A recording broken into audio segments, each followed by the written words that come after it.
50-50 news से अफराज नाजिश हाजिर। आज का हमारा मौजू है, आपने अक्सर सुना होगा कि लफ्ज़ लंदन पाकिस्तान की सियासत में और फिर अगर आपके इल्म में हो तो दुनिया की सियासत में भी लंदन नाम यानी कि लंदन शहर का तज़किरा बहुत सुनने को मिलता है। लंदन एक शहर के हवाले से तो एक अपना नाम, मर्तबा, शोहरत रखता है। उसके अंदर क्या क्या होता है, अयाशी के अड्डे हैं, क्लब हैं, वहाँ पे लोगों का रहन सहन क्या है, वहाँ पे कौन से सियासतदान रहते हैं, वहाँ लंदन को मशहूर करने में वहाँ की रियल एस्टेट का, वहाँ के महल्लात का, वहाँ के सियासी लोगों के असर रसूख का या वहाँ की सियासत में सरगर्म लोगों का क्या किरदार होता है। लंदन इस वजह से ना सिर्फ एशिया में बल्कि यूरोप में भी बहुत मशहूर है। हालांकि वो यूरोपियन यूनियन का अब हिस्सा भी नहीं रहा, लेकिन बेशुमार ममालिक ऐसे हैं जहाँ पर लंदन पॉलिटिक्स, लंदन में अंदर बैठकर सियासत करने वाले लोग वो हमेशा ज़ेर बहस रहते हैं। पाकिस्तान की सियासत 1947 से पहले जब ये बरतानिया के ज़ेर असर बरे सगीर था, उस वक्त भी लंदन मशहूर था। कोई बरतानिया को इतना नहीं जानता था, लेकिन जिसकी तारीख भी पढ़ें तो वो लोग यही कहते थे कि हम पढ़ने जा रहे हैं तो लंदन, हम कारोबार करने जा रहे हैं तो लंदन, सियासत के असरार और रमूज जानने जा रहे हैं या उसकी तालीम हासिल करने जा रहे हैं तो लंदन जा रहे हैं। तो लंदन को ये शोहरत जो मिली थी वो इस वजह से कि वहाँ पर उन्होंने न सिर्फ मुसलमानों के ममालिक जो थे उनके अंदर से लाइब्रेरी से किताबें उठा के, सबसे ज़्यादा अगर स्मगलिंग उस वक्त हुई थी किताबों के हवाले से, इल्म के हवाले से, वो लंदन के लोगों ने की थी। वहाँ के लोग इतने शातिर चलाक कहलाते थे कि वो ताजर भी होते थे, वो पढ़े लिखे भी थे और वो पूरी दुनिया में जाकर न सिर्फ तिजारत करते बल्कि उन लोगों को बेवकूफ़ बनाकर उन ममालिक में बाकायदा हुक्मरानी की तरह वो हुक्मरान होते थे। और इसकी एक ताज़ा मिसाल ईस्ट इंडिया कंपनी की भी 1857 में जंग आज़ादी से पहले देखें कि उन्होंने अकबर बादशाह जैसे एक अयाश या एक समझदार इंसान को भी बेवकूफ़ बनाया। उन्होंने जगीरदारों को, नवाबों को भी बेवकूफ़ बनाया। तो इनको शातिर, चलाक, मक्कार भी कहा जाता है। पूरी दुनिया में लंदन के लोग इस हवाले से बड़ी एक नेक नामी रखते हैं कि ये बहुत चलाक लोग हैं। लेकिन हम बात कर रहे थे कि पाकिस्तान की सियासत में लंदन 2021 में भी आज भी वजह शोहरत उसकी है, और वो क्या है कि आप देखें कि जब कायद आज़म वापस चले जाते हैं कांग्रेस को छोड़कर तो वो कहाँ जाते हैं? लंदन।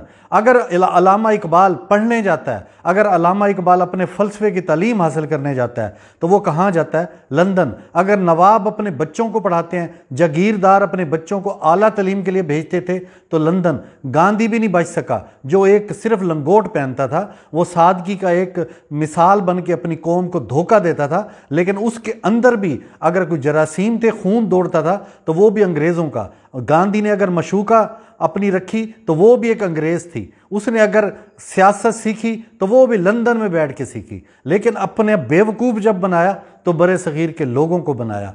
और इसी तरीके से इल्ज़ाम भी हमारे मुसलमान हुक्मरानों पर भी लगे, कायद आज़म पर भी लगे। अल्लामा इकबाल भी नहीं बच पाए। हमारे उलमा इकराम, मौलवी हजरात ने भी अल्लामा इकबाल के बारे में कहा कि ये लंदन शराब पीने के लिए जाते हैं, क्लब में जाते हैं। कायद आज़म के बारे में कि ये फ़रंगियों का एजेंट है, ये अंग्रेज़ गोरों के लिए काम कर रहा है, ये पाकिस्तान इस्लाम के नाम पे नहीं बनाना चाह रहा, बल्कि ये उनका एजेंट बन के उनके किसी एक ख़ास मकसद को, प्लान को पूरा करने के लिए बरे सग़ीर में वापस आता है। तो वो कहाँ से वापस आता है? लंदन से। सियासत के जितने इजलास होते थे, जितने तहरीक आज़ादी के हवाले से मशावरत होती थी, गोल मेज़ कॉन्फ्रेंस होती है, उसके सारे मामला जो तय होते हैं वो कांग्रेस के हों या उस वक्त की ऑल इंडिया मुस्लिम लीग के हवाले से कोई भी इजलास या मशवरे होते थे वो लंदन में होते थे। लंदन में ऐसी क्या चीज़ है? क्या वहाँ जाकर आपका दिमाग खुल जाता है? क्या वहाँ जाकर आपके आइडियाज़ नए नए आते हैं?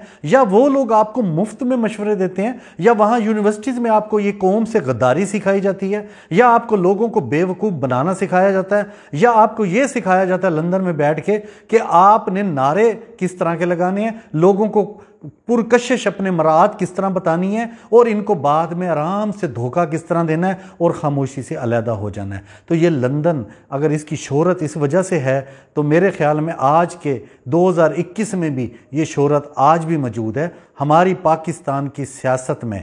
मैं कायद आज़म के बाद अगर आ जाऊं तो आपके सियासी जमातों के आज तक तमाम सियासी जमातों के सबसे ज़्यादा या सबसे कम को छोड़ दें, लेकिन सियासी जमातों का मरकज़ लंदन रहा है। पाकिस्तान मुस्लिम लीग के इजलास लंदन में, उसके बाद अयूब खान लंदन में, उसके बाद भुट्टो की जितनी तरबियत लंदन में, वो वहाँ जाकर मशवरे करता था। मुजीबुर रहमान भारतीय कौंसल जनरल उनके सफारती कारकुनों से मिलता रहा, वहाँ के सियासी लोगों से मिलता रहा, उनसे मशवरे करता रहा, उनसे हिदायत लेता रहा। कहाँ पर? लंदन में। आखिर लंदन में ऐसी क्या है? ये सियासी लोगों की पनाहगाह है, ये एक महफूज घर तस्वर होता है या ये गद्दारों का मस्कन है? ये लंदन जहाँ पर ये जो लोग जाते हैं तो ये बहाने तालीम के, लेकिन नई नस्ल को ये पाकिस्तान के ख़िलाफ़ करते हैं कि उनके पढ़े लिखे लोग वहाँ का तालीम का आला डिग्री लेकर जब पाकिस्तान में आते हैं तो वो अपने लोगों को, अपने बुज़ुर्गों को, अपनी माँ बहनों को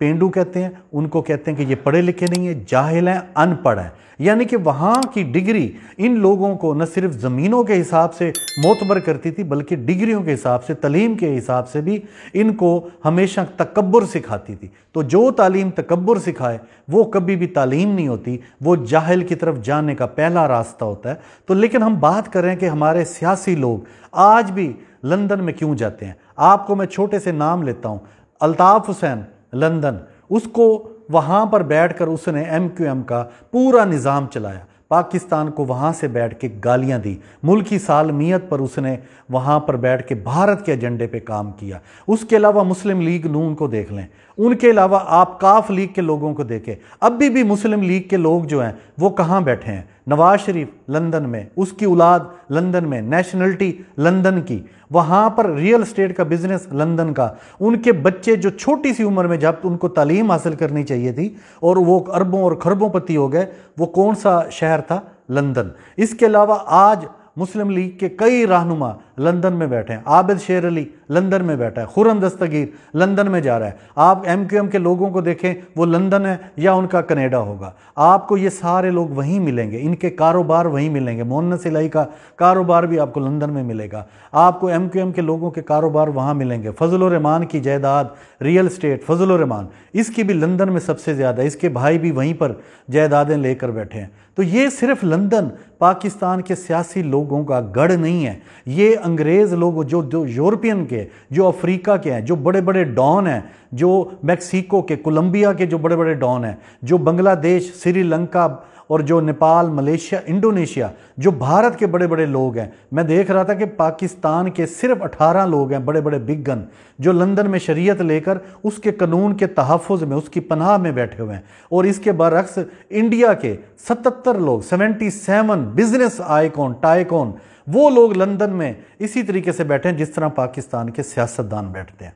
एक और बात भी कि आपका मौजूदा हुक्मरान, इसकी पहली ऑफशोर कंपनी जो उसने अपने मुंह से एडमिट की थी इमरान खान साहब ने, वो नियाजी बिरादर या नियाजी एंड कंपनी थी, वो भी लंदन में। उसने जो कमाया वो भी लंदन में, उसने शादी की वो भी लंदन में। यानी कि अगर आप देखा जाए तो आपके जितने भी लोग हैं ये सारे जब खुशी का मौका आता है, ईदों का मौका आता है, ये अपनी आवाम को भूल जाते हैं। ये वहाँ जाके प्लानिंग करते हैं कि हम पाकिस्तान जाकर वज़ीर आज़म तीसरी बार, चौथी बार कैसे बन सकते हैं। वहाँ बैठकर ये फैसले होते हैं कि कौन गवर्नर होगा, कौन वज़ीर आला होगा, कौन MPA बनेगा, कौन MNA बनेगा, कौन मिनिस्टर बनेंगे, किसकी जगीरें छीन ली जाएंगी, किसके ऊपर कौन सा मामला किस तरह फिट करना है, किसको किस तरह के जुर्म में वो फंसाना है, किसको नैब के हत्थे चढ़ाना है। ये तमाम मामलात वहीं पर वाइट कॉलर क्राइम जो आप यानी कि पिछले कई सालों से सुन रहे हैं ये लफ्ज़,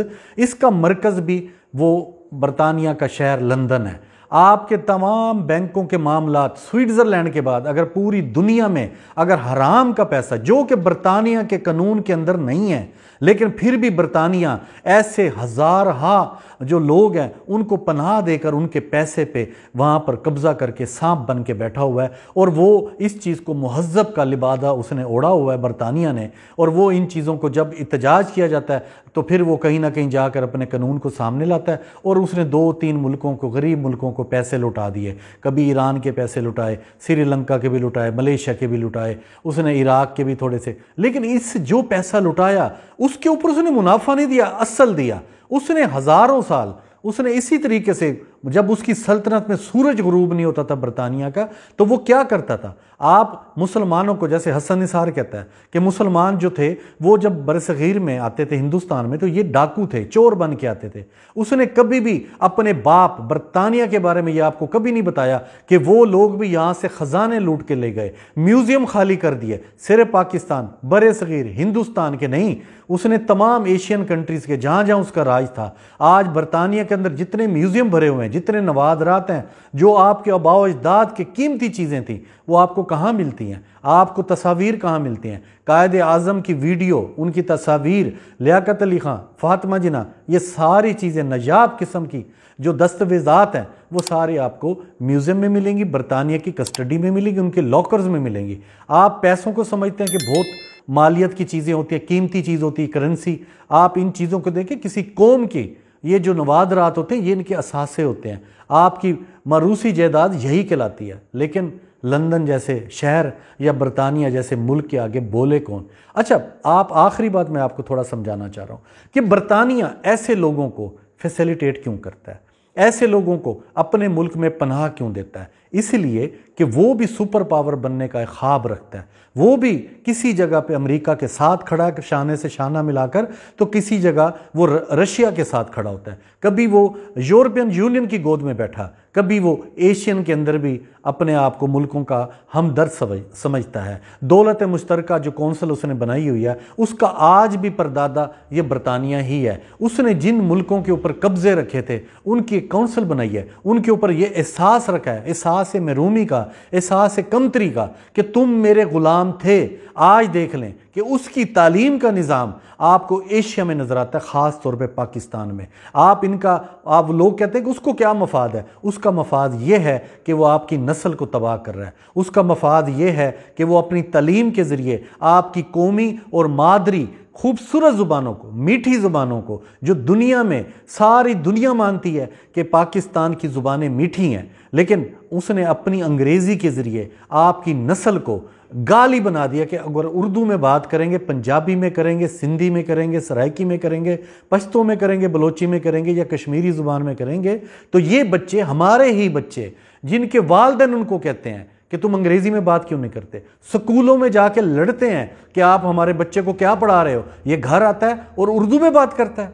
तो ये मफादात होते हैं किसी भी मुल्क के कि वो आपकी सियासत पे राज कर रहा है, उसकी रजामंदी होती है, वो अपने मतलब के लोग लाता है। आज भी बहुत सारे ऐसे लोग मौजूद हैं जिनकी औलादें वहीं पढ़ती हैं, तो उनको इतने मफादात मिल जाते हैं। यहाँ पर उनकी हुकूमत नहीं भी है, लेकिन अपने गुमाश्तों के ज़रिए, अपने लोगों के ज़रिए, अपने एजेंट्स के ज़रिए वो आज भी पाकिस्तान में हुकूमत कर भी रहे हैं और आगे ख्वाब भी देख रहे हैं। तो लिहाजा लंदन सियासत से हमें ये शऊर अपनी कौम को देना होगा। ये तब आएगा जब हम लोग हजूम से कौम बनेंगे। जब कौम बनेंगे तब हमें पता चलेगा कि कौन हमारा मुखलिस है, कौन हमारे सब वफादार है, कौन हमारा दोस्त है। अपना बहुत सारा ख्याल रखिएगा। अस्सलाम वालेकुम।